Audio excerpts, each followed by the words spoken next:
Soggetti in convalescenza dopo la fase acuta del coronavirus, ospitati in alberghi dedicati.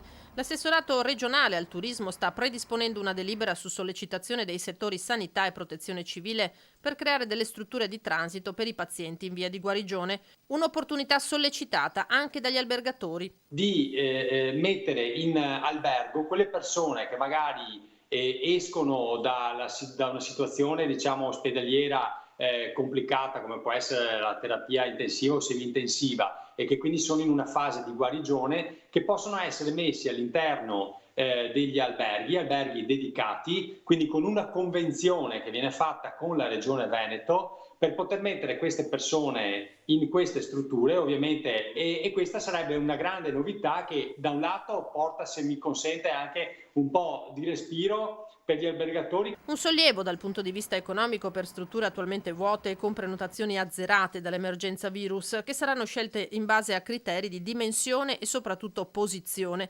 Gli albergatori effettueranno il servizio di reception, al resto penserà l'ULSS di competenza di ciascun territorio. Daremo priorità, per esempio, a quegli alberghi che hanno una certa dimensione, ovviamente, dovranno essere alberghi vicini entro il raggio d'azione di 20 km dall'ospedale. C'è una serie di caratteristiche che verranno messe in delibera e che favoriranno, diciamo, particolari ubicazioni rispetto ad altre. C'è già una lista di alberghi che sono, diciamo, disponibili e favorevoli.